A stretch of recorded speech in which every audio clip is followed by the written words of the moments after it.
భారత్పై Donald Trump మరోసారి టారిఫ్ల bomb వేయబోతున్నారంటే అవునని అనిపిస్తోంది. ఇండియాపై మరోసారి టారిఫ్లు పెంచబోతున్నారు ట్రంప్. ఇండియాపై ఇప్పటికే టారిఫ్ల మోత భోగించారు ట్రంప్. టారిఫ్ల పెంపుపై వైట్ హౌస్ వేదికగా ట్రంప్ సంచలన వ్యాఖ్యలు చేశారు. మరోసారి టారిఫ్లు పెంచొచ్చు అంటున్నారు.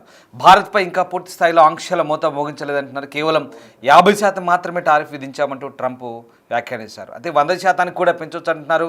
మరో 2-3 విడతల్లో కూడా పెంచే ఛాన్స్ ఉందంటున్నారు. చైనా, భారత్, బ్రెజిల్ సుంకాలతో అమెరికాను చంపేస్తున్నాయంటున్నారు. భారత్ అమెరికాపై అత్యధిక సుంకాలను వేసిందంటూ ట్రంప్ ఎదురుదాడి చేశారు. అందువల్లే అమెరికా భారత్తో ఎక్కువగా వ్యాపారం చేయలేకపోయిందంటున్నారు. కానీ భారత్ మాత్రం అమెరికాతో వ్యాపారం చేసిందంటూ ట్రంప్ వ్యాఖ్యానిస్తున్న పరిస్థితి. ట్రంప్ టారిఫ్లపై భారత్తో పాటు అమెరికాలో తీవ్ర విమర్శలు వస్తున్నాయి. ట్రంప్ తీరును అమెరికా ఆర్థిక నిపుణులు తప్పుపట్టిన పరిస్థితి. మొత్తం మీద సొంత దేశంలోనే ఓవైపు ఏకంగా డెమోక్రాట్లు తమ విదేశాంగ విధానానికి సంబంధించి వెలువరిచిన ఒక ప్రకటనలో భారత్ లాంటి మిత్ర దేశాలను దూరం చేసుకోవడం మంచిది కాదంటూ వ్యాఖ్యానించారు, ప్రకటన విడుదల చేశారు. అలాగే మరోవైపు మాజీ దౌత్యవేత్తలు అలాగే అమెరికాలో ఉన్నటువంటి ఆర్థిక నిపుణులు కూడా ట్రంప్ వైఖరిని తప్పడుతున్నారు. కేవలం ట్రంప్ వ్యక్తిగత అక్కస్తోనే తనకు పాకిస్తాన్ ఇండియా విషయంలో తాను సంధి కుదిర్చానంటూ చేసిన అంశాలను భారత్ కొట్టివేయడంతో తనకు నోబెల్ బహుమతి దూరమైందని కేవలం ఒక వ్యక్తిగత కక్షతోనే భారత్పై అసమంజసమైనటువంటి టారిఫ్లు విధిస్తున్నారంటూ వీళ్ళంతా కూడా మండిపడుతున్న పరిస్థితి. సో మొత్తం మీద అమెరికా అధ్యక్షుడు డొనాల్డ్ ట్రంప్ భారత్కి అయితే మరొకసారి షాక్ ఇచ్చేందుకు సిద్ధమైనట్టు తెలుస్తోంది. ఇప్పటికే రష్యా నుంచి చమురు కొనుగోలు చేస్తున్న భారత్పై ఉత్పత్తుల విభాగంలో 50% టారిఫ్ విధించారు. ఇప్పుడు అదే బాటలో సేవల విభాగంపై కూడా టారిఫ్లు విధించేందుకు సిద్ధమవుతుంది. ఇక వాణిజ్యపరంగా భారత్పై మరింత ఒత్తిడి తెచ్చేలా ట్రంప్ ప్రయత్నాలు చేస్తున్నారు. ఇప్పటికే భారత ఎగుమతులపై భారీ సుంకాలు విధించిన ట్రంప్ ప్రభుత్వం ఇప్పుడు భారత ఐటీ సేవలు, విదేశీ రిమోట్ వర్కర్లపై సుంకాలు విధించబోతోంది. అందుకు ఊతమిచ్చేలా అమెరికా ట్రేడ్ అండ్ మ్యానుఫ్యాక్చరింగ్ సలహాదారు పీటర్ నవారు అన్ని అవుట్సోర్సింగ్ సేవలపై టారిఫ్ విధించాలనే అభిప్రాయాన్ని వ్యక్తం చేయడం ఇందుకు బలం చేకూరుస్తుంది. దీంతో విదేశీ సేవలపై కూడా వస్తువుల్లాగే టారిఫ్ విధించాలనే ఆలోచనలో ట్రంప్ ప్రభుత్వం ఉన్నట్టు అంతర్జాతీయ మీడియా కథనాలు అయితే చెప్తున్నాయి. సో మొత్తం మీద ఈ విధానాలు అమలైతే కనుక అమెరికా కంపెనీలు అవుట్సోర్సింగ్ ఖర్చులు పెరగడంతో పాటు భారత్ సంబంధిత కంపెనీలతో కుదుర్చుకునే కాంట్రాక్టుల విషయంలో వెనక్కి తగ్గుతాయి. సో ప్రాజెక్టుల ఆలస్యం, లాభాల తగ్గుదల, సరఫరా చైన్ ఏదైతే ఉందో దీనికి అందరూ కూడా డిస్టర్బ్ అవుతుంది. సో ఇదైతే భారత ఐటీ కంపెనీలు అమెరికా ఆధారిత వ్యాపారాన్ని కోల్పోయే ప్రమాదం ఉందని నిపుణులు అయితే హెచ్చరిస్తున్నారు. సో భారత్ నుంచి అమెరికాకు వెళ్ళే ఇంజనీర్లు, కోడర్లు, ఐటీ కన్సల్టెంట్లు, విద్యార్థులు ఎక్కువ మంది వెళ్తుంటారు.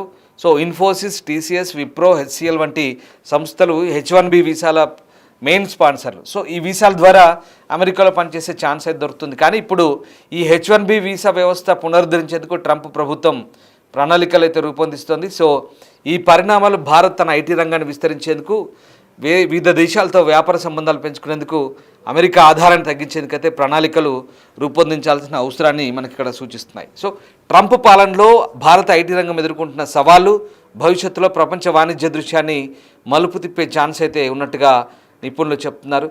సో మొత్తం మీద డొనాల్డ్ ట్రంప్ అయితే ఇక భారత్పై ఎదురుదాడి చేస్తున్నారు విచిత్రంగా. సో భారత్ టారిఫ్ల విషయంలో ట్రంప్ మళ్ళీ అదే పాత పాట పాడుతున్నారు. భారత్ వస్తువులపై సుంకాలను సమర్థించుకుంటూనే ఒక రకంగా భారత వస్తువులపై తాను విధించిన 50% సుంకాలను సమర్థించుకుంటూనే న్యూఢిల్లీ తనకు సుంకాలు లేని ఒప్పందాన్ని ప్రతిపాదించిందంటూ మరోసారి పాతపాట పాడారు. ప్రపంచంలోని మానవులందరికంటే తానే సుంకాలను బాగా అర్థం చేసుకుంటానంటూ ఒక వింత వాదన తీస్తున్నాడు. యుఎస్ దిగుమతులపై ప్రపంచంలోనే అత్యధిక సుంకాలు చేస్తుందంటూ తాను నమ్ముతున్నట్టు పేర్కొంటున్నాడు. ఇక మొత్తం మీద భారత్పై మరొకసారి విమర్శలు గుప్పించారు. చైనా, బ్రెజిల్ భారత్ సుంకాలతో అమెరికాను చంపుతున్నాయని చెప్తున్నాడు. సో తాను వారికంటే సుంకాలను బాగా అర్థం చేసుకుంటానని, ప్రపంచంలో అందరికన్నా తాను సుంకాలను బాగా అర్థం చేసుకొని ఈ పని చేస్తున్నట్టుగా చెప్తున్నాడు. సో భారత్ ప్రపంచంలోనే అత్యధిక సుంకాలు విధించే దేశం అంటూ రివర్స్ దాడి చేస్తున్నాడు. సో భారత్ ఇక నుంచి అమెరికాపై ఎటువంటి సుంకాలు విధించలేదంటూ ట్రంప్ వ్యాఖ్యానిస్తున్నాడు. ఇక మళ్ళీ పాత పాట పాడుతున్నాడు. ఇది కొత్త ఏం కాదు, గతంలో కూడా ఇలాంటి వ్యాఖ్యలు చేశాడు. అలాగే రెండు దేశాల మధ్య అనేక దశాబ్దాలుగా వ్యాపార సంబంధాలు పూర్తిగా ఏకపక్షంగా సాగుతున్నాయంటూ ఆరోపించారు. ఇప్పుడు భారత్ తమ దేశ దిగుమతులపై సుంకాలను తగ్గించుకోవడానికి ముందుకు వచ్చిందంటూ, కానీ ఇప్పటికే అది ఆలస్యమైందంటూ విమర్శించారు.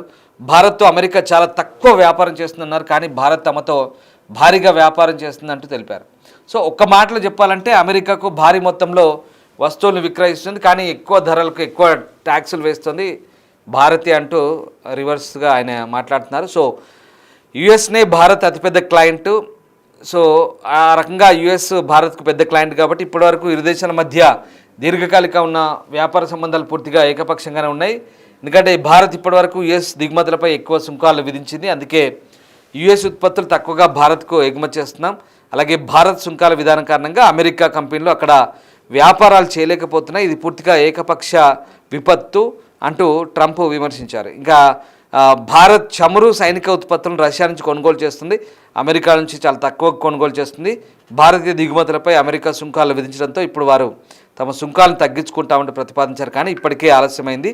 సో వారు కొన్ని ఏళ్ల ముందే అలా చేసి ఉండాలంటూ ట్రంప్ చేసిన వ్యాఖ్యలు అయితే హాస్యాస్పదంగా ఉన్నాయి. సో మొత్తం మీద ట్రంప్ వ్యాఖ్యలు మొదటి నుంచి కూడా హాస్యాస్పదంగానే మారుతున్నాయి. సో ఇటీవల ఈ సుంకాల విషయంలో ట్రంప్కి అయితే ఎదురుదెబ్బ తగిలింది. సుంకాలు అయితే చట్టవిరుద్ధమంటూ అమెరికా ఫెడరల్ అప్పీల్స్ కోర్టు తీర్పునిచ్చింది. ఆర్థిక విధానాలను ట్రంప్ అతిక్రమించి అధికంగా టారిఫ్లు పెంచినట్టు చెప్తున్నారు.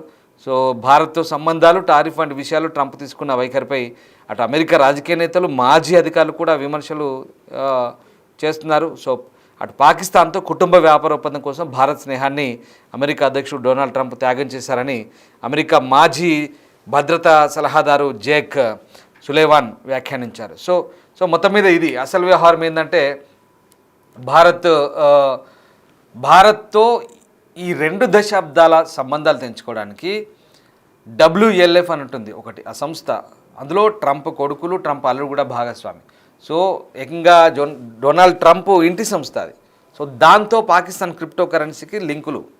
సో వాళ్ళు బిజినెస్ చేస్తున్నారు.